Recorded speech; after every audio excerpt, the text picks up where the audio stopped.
Hey everyone, welcome back to Liberal Breakdown. Today we have a pretty major update coming out of Europe, and honestly, it tells you everything you need to know about where we really stand in the Ukraine conflict right now. Donald Trump is suddenly questioning Vladimir Putin's so-called commitment to peace after a private meeting with President Zelensky. And folks, it's about damn time. David, this morning the meeting with President Trump, President Zelensky at the Vatican. They said that it was a productive meeting, though I think almost every meeting in the readout is a productive meeting. But it actually does seem like they may have had a pretty good meeting this morning. I think so. First of all, it's a stunning image to see the president and President Zelensky talking one-on-one, just sitting on two chairs, nobody else around them, in this historic place, St. Peter's Basilica.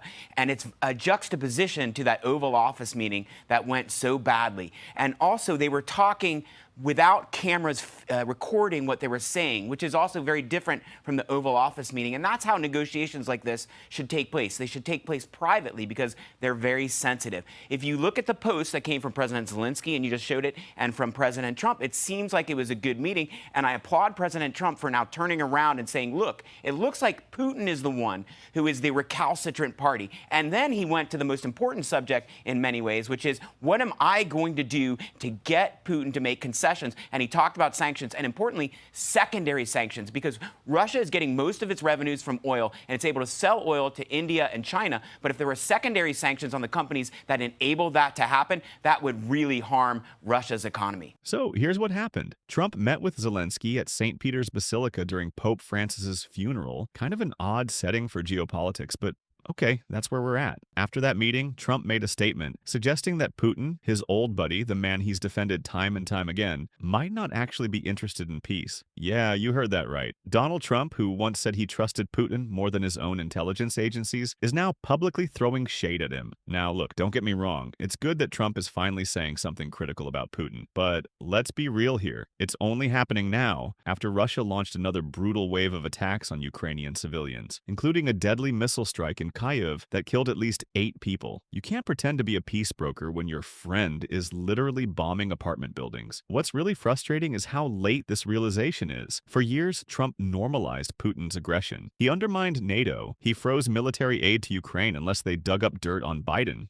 Remember that? That was his first impeachment, by the way. Now he's suddenly concerned? Where was this energy when Ukraine was begging for weapons and support 2 years ago? Where was this outrage when Putin was committing war crimes in Mariupol, Bucha, and Kharkiv? At the end of the day, Trump's comments are too little, too late. If we want real peace in Ukraine, we need leaders who stand up to authoritarian thugs like Putin. From the start, not just when it becomes politically inconvenient. And let's not forget, Ukrainians aren't fighting just for their own freedom. They're fighting for the values we claim to believe in: democracy, human rights, the rule of law. We owe them more than half-hearted statements from leaders who enabled this mess in the first place. Now, you know, Rebecca, you've had so many congressional Republicans step back, not comment too much on what's going on with the negotiations, but you're now starting to see a lot of Republicans come out and say, look, Russia is the aggressor here. This is from Senator Chuck Grassley, who said, I've seen enough killing of innocent Ukrainian women and children.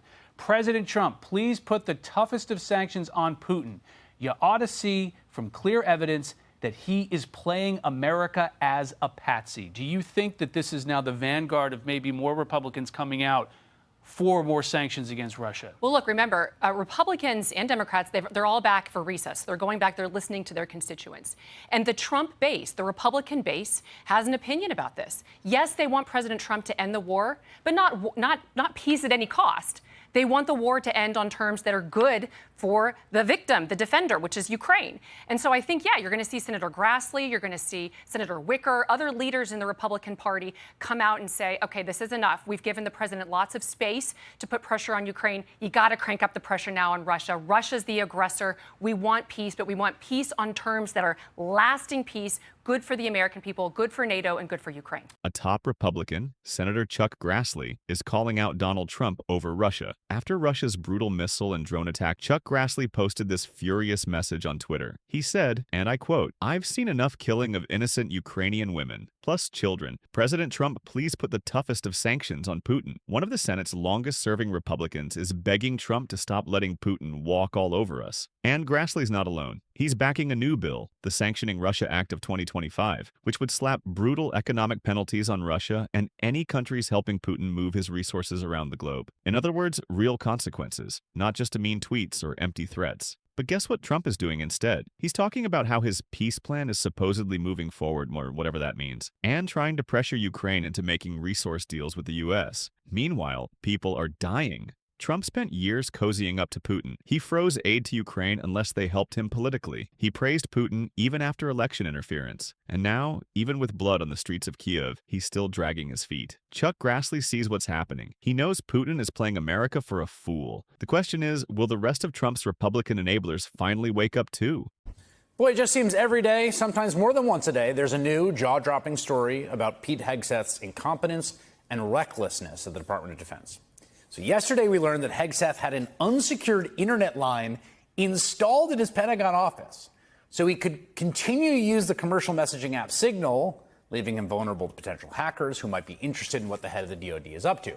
Of course, we also know that Hegseth has used his personal cell phone, which I got to stress in the government is like a real no-no, to discuss sensitive information about imminent military strikes, again, using Signal in multiple chains. Today, New York Times reports, quote, Hegseth's personal phone number was easily accessible on the internet and public apps as recently as March, potentially exposing national security secrets to foreign adversaries. First, I want to start with just the idea of the personal phone for every member of the government, not the least the head of the DoD.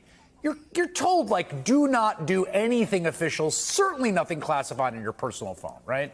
It's true. I mean, even low-level government officials. I have a friend who works for NOAA, and she does not do any government business on her personal cell phone. And so you can imagine we're talking about the Secretary of Defense here, who is probably one of the most targeted person in the people in the world when it comes to what hackers or what foreign adversaries, when I say target, I don't mean target to kill, I mean target to surveil.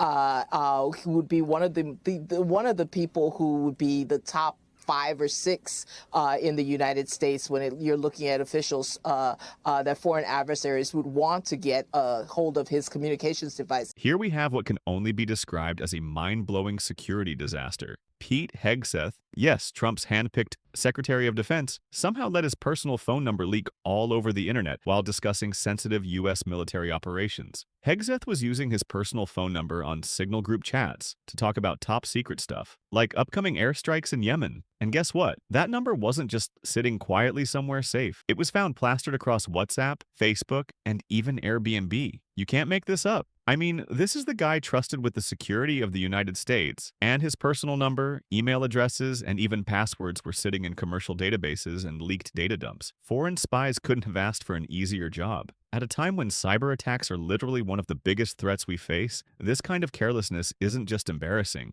it's dangerous. And the worst part? This isn't some isolated mistake. It's part of a pattern with Trump world officials, using unsecured phones, private servers, unsecured apps, while screaming about other people's emails. We've spent years listening to MAGA scream, but her emails, and now their own defense secretary can't even keep his Signal chats private? There has to be accountability, because national security isn't a joke. And it's not something you can just wing from your personal Airbnb account. If you agree we need real leaders who actually know how to protect this country, hit that like button, share this video, and subscribe for more real talk. See you at the next one.